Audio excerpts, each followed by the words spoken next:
দেখেন, সত্যি কথা বলতে যেটা যে মানে পরিমণিকে আমার ভালো লাগে, আগে থেকেই ভালো লাগে, কারণ ও হচ্ছে আমাদের দেশের মধ্যে সবথেকে সুন্দরী নায়িকা, সেই হিসাবে ভালো লাগে।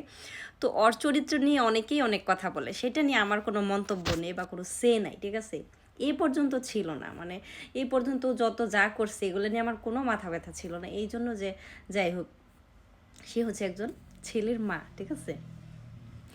তো এই যাবত অনেক কিছু বলছে, অনেক গসিপ এইটা সেটা অনেক কিছু বলছে, কিন্তু মানে তার বিরুদ্ধে মানে আমি যাই নাই, মানে আমার মনটা কখনোই পরিমণির বিরুদ্ধে ছিল না, ঠিক আছে।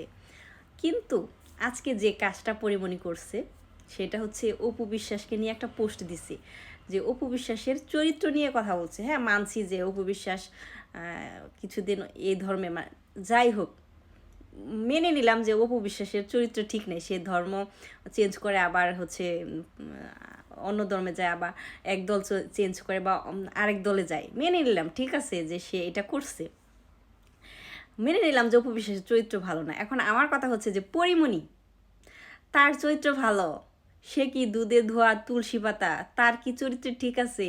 সে কয়টা এ পর্যন্ত প্রেম করছে, কয়টা রিলেশন করছে, কয়টা বয়ফ্রেন্ড, কয়টা বিয়ে করছে, এটা কি জনগণ জানে না? তার কি কোনো হিসাব আছে? 2 দিন পর পর হচ্ছে বয়ফ্রেন্ড চেঞ্জ করা, 2 দিন পর পর হচ্ছে হাজব্যান্ড চেঞ্জ করা, এটা কার চরিত্র ভাই? পরিমণির চরিত্র। এখন আমার কথা হচ্ছে যে ভাই, তোমার তো নিজেরই চরিত্র নাই, নিজেরই চরিত্র ঠিক নাই, তুমি মানে মাসে মাসে বছরে বছরে হচ্ছে বয়ফ্রেন্ড চেঞ্জ করতেছো, হাজব্যান্ড চেঞ্জ করতেছো, তাহলে তুমি ভাই কোন গোয়ালের গরু হইলা?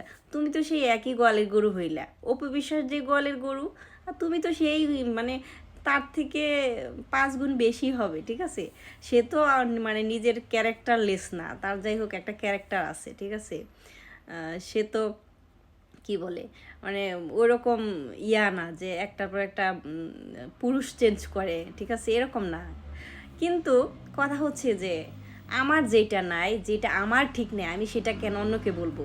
এখন আমি চুরি করছি, এখন আমারই তো একটা চুরি মানে চুরের অপবাদ আছে, যে আমি চুরি করে বেড়াই, এখন অন্যজন চুরি করতেছে, সেটা আমি কিভাবে বলবো? সেটা তো আমার ঘাড়ে আসবো, কারণ আমিও তো চোর, তাই না? এখন এক চোরে চুরি করে আরেক চোরের উপরে করে যে সেও চোর, তাহলে কি হইলো? সমান সমান হইলো না? সত্যি কথা বলতে যে অপুর ভক্ত আমি এরকম কিন্তু না, আমি কোনো বাংলাদেশে কোনো নায়িকার ভক্ত না, কিন্তু যেখানে অন্যায় বিষয়টা হয়, যেখানে মানে অযৌক্তিক কিছু হয়, সেখানে আমার প্রতিবাদ করতে ইচ্ছে করে, ঠিক আছে। তা আমি অপু বিশ্বাসের ভক্ত হয়ে এই কথাগুলো বলছি না, আমি এই কথা বলছি সাধারণ একজন মানুষ হয়ে, যে ভাই তুমি তো চোর, তাহলে অন্যকে কিভাবে চোর বলো? তোমারই তো চরিত্র ঠিক নেই, ভারো ভাতারি, তো তুমি আরেকজনে বলতেছো যে তোমার চরিত্র ঠিক নাই। দেখতাম যে তুমি ধুতে দেওয়া ধোয়া তুলসী পাতা, তোমার চরিত্র ঠিক আছে, তাহলে মেনে নিতাম তোমার এই ইয়াগুলা, কথাগুলো, অপবাদগুলা।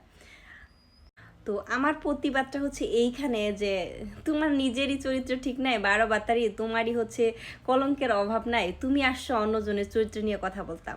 মানে বিষয়টা এমন হয়ে গেছে যে তোমার পিছনে মলমূত্র রাইখা অন্যজনের পিছন খোঁচাইতে গেছো, মানে মলমূত্র খোঁচাইতে গেছো, এটা মনে রেখো, অন্যজনের পিছন খোঁচাইলে গন্ধটা আগে তোমার নাকে আসবে, ঠিক আছে। দুশ্চরিত্রা 12 ভাতারি হইয়া তুমি আরেকজনের চরিত্র ঠিক নিতে গেছো, ঠিক আছে, এটা ঠিক না। আগে নিজের চরিত্র ঠিক করে আর তারপরে হচ্ছে অন্যজনকে কথা বলা ঠিক। যে যোগ্যতা আমার নেই, অন্যজনের সেই যোগ্যতা নিয়ে কথা বলতে যাই, এটা তো একটা বিষয়, তাই না?